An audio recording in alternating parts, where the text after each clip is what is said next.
Hello aspirants, today we discussed 2013 UPSC Prelims PYQ CSAT paper number 2.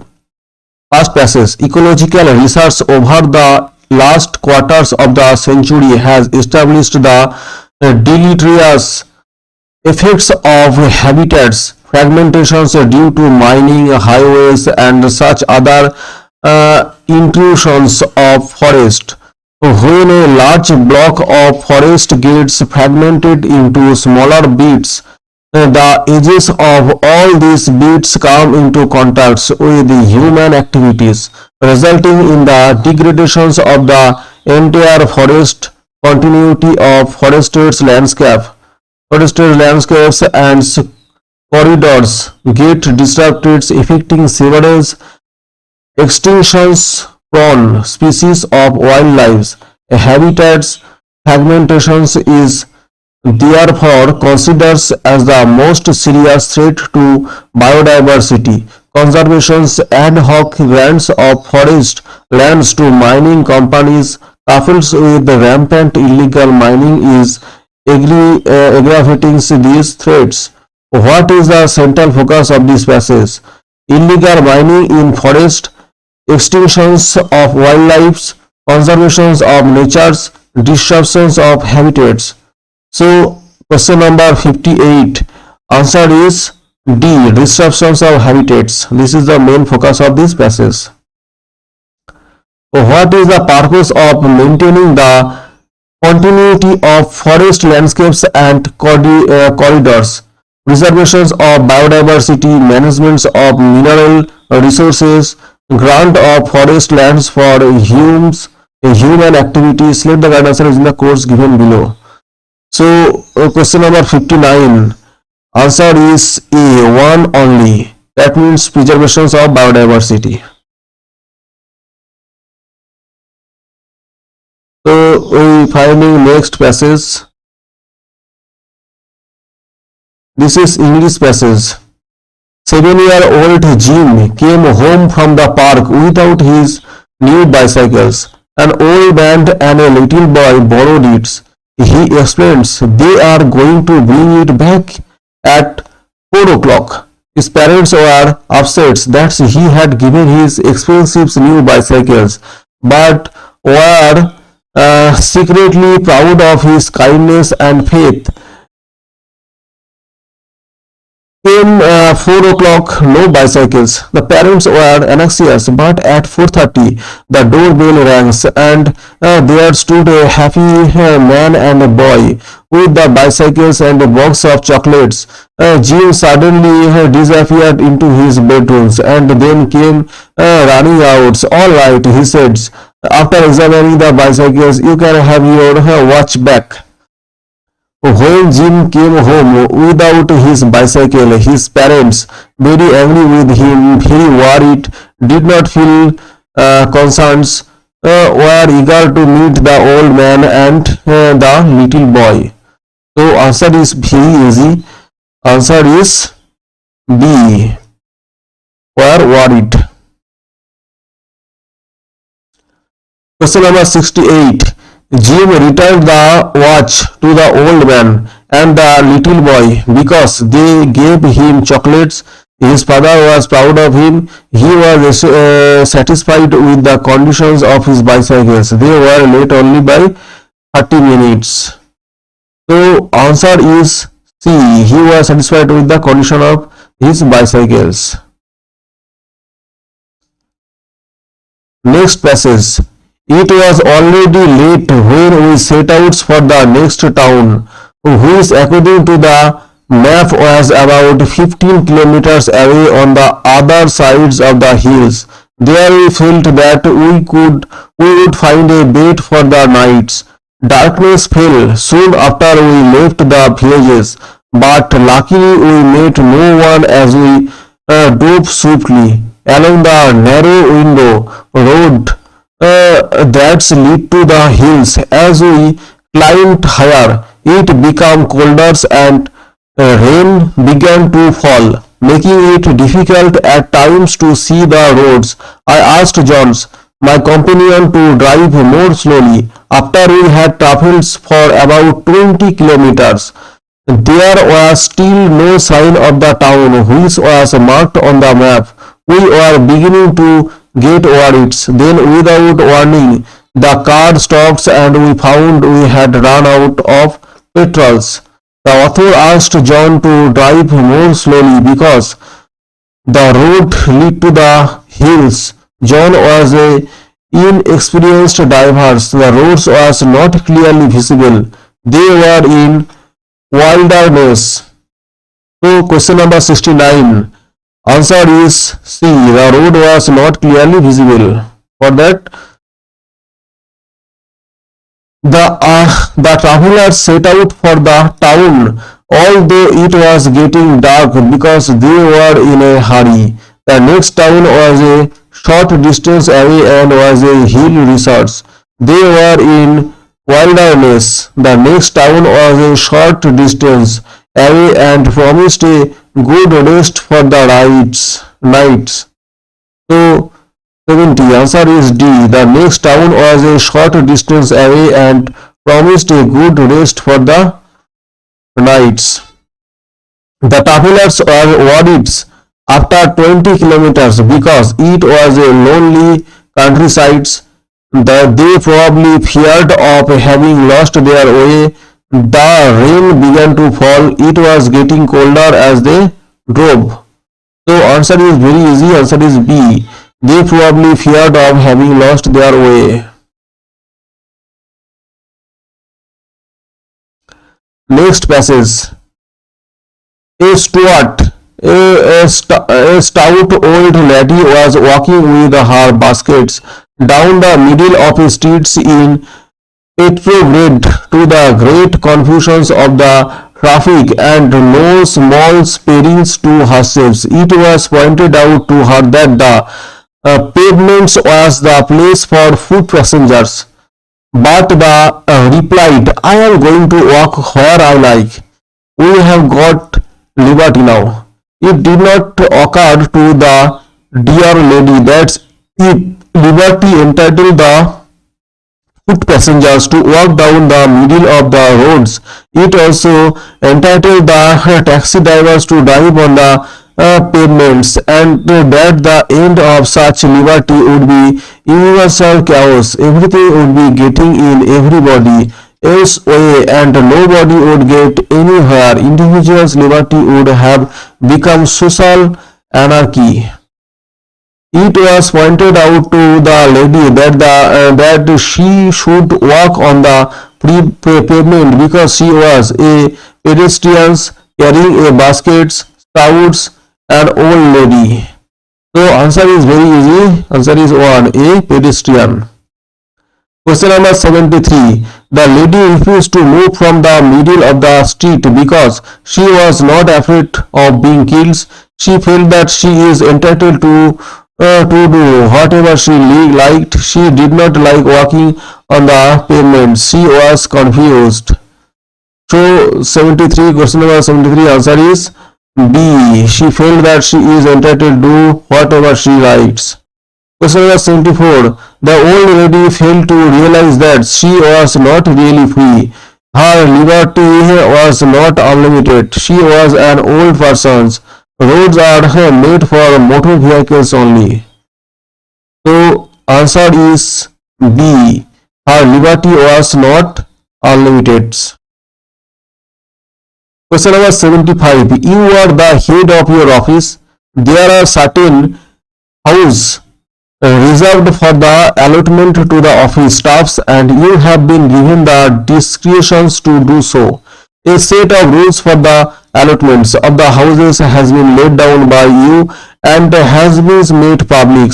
Your personal secretary, who is very close to you, comes to you and pleads that as his father is seriously ill, he should be given priority in allotments of a house.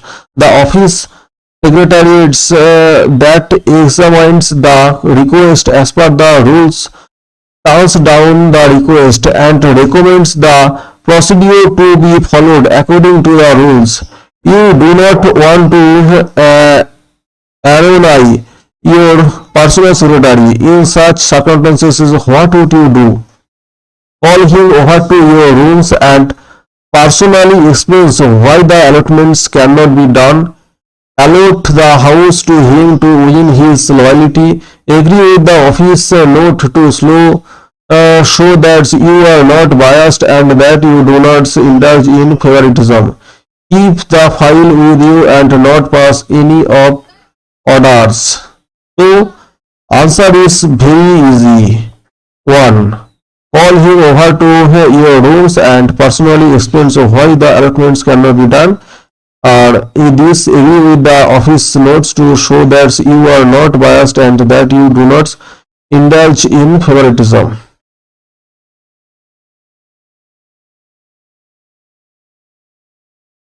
Question number 76.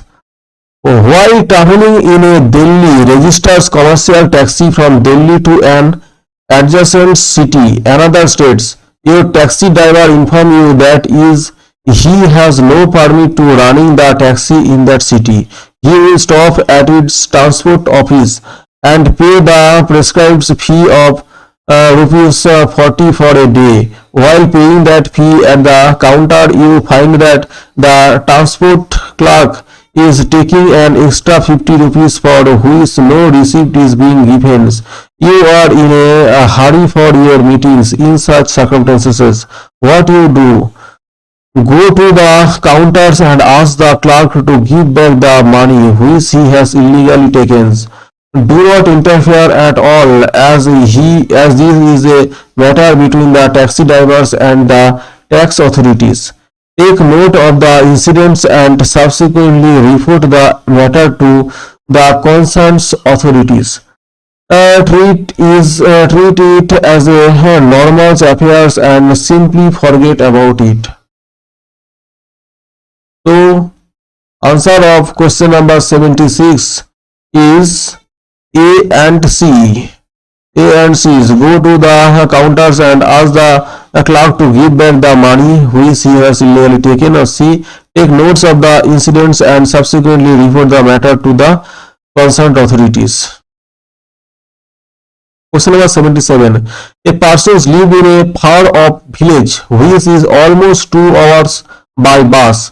The villager's neighbor is a very powerful landlord who is trying to occupy the poor villagers' land by force. You are the district magistrates and busy in a meeting called by a local ministers. The villager has come all the way by bus and on foot to see you and give an application seeking protections from the powerful landlords. The villagers keeps on waiting outside the meetings hall for an hour.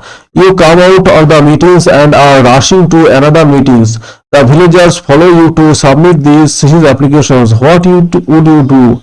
Tell him to wait for another 2 hours till you come back from your next meetings. Tell him that the matter is actually to be dealt by junior officers and that he should give the applications to him. Call one of your senior subordinates officers and ask him to solve the village problems. Quickly takes the applications from him, ask him a few relevant questions regarding his problems and then proceed to the meetings. So question number 77. Answer is E and D.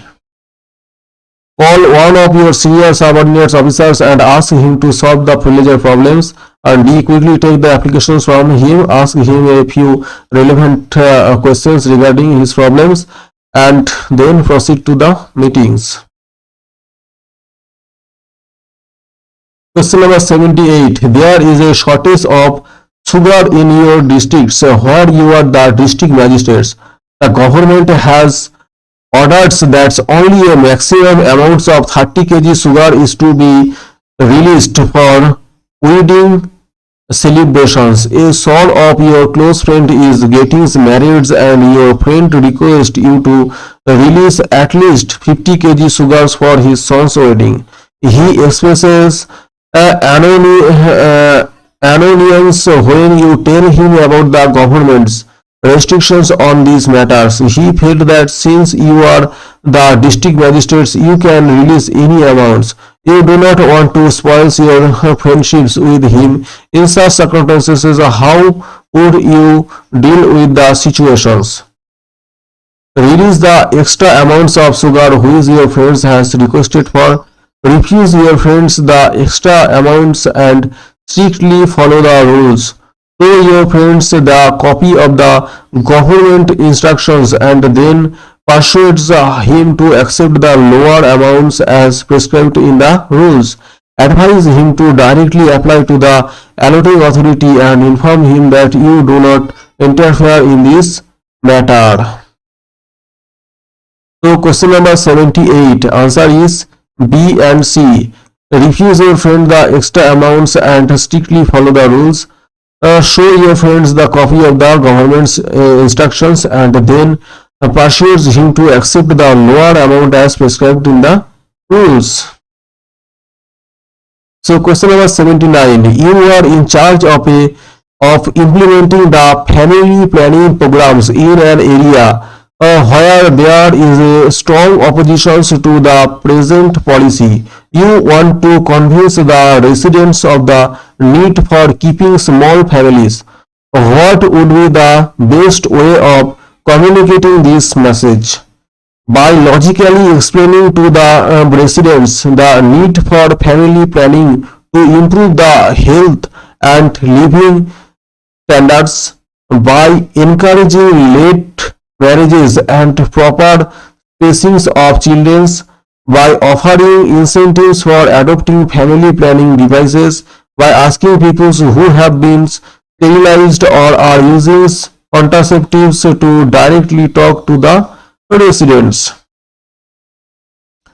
So answer is A and C. By logically explaining to the residents the need for family planning to improve the health and living standards, by offering incentives for adopting family planning devices. Question number 80. You are a teachers in a university and are setting a questions papers on a particular subject. One of your colleagues whose son is preparing for the examinations on that subject comes to you and inform you that it is his son's last chance to pass that examinations, and whatever you could help him to indicating that questions are going to be in the examinations in the past. Your colleagues had helped you in another matters. Your colleagues informs you that his sons will suffer from depressions if he fails in his examinations. In such circumstances, what you to do? In view of the help he had given you, extend your help to him. Regret that you cannot be of any help to him. Explain to your colleagues that this would be violating the trust of the university authorities and you are not in a position to help him. Report the conducts of your colleagues of the higher authorities. So answer is B and C. Regret that you cannot be of any help to him. Explains to your colleagues that this would be violating the trust of the university authorities and you are not in a position to help him. So, dear aspirants, thank you to join my class and please subscribe my channel. Jai Hind, Vande Mataram.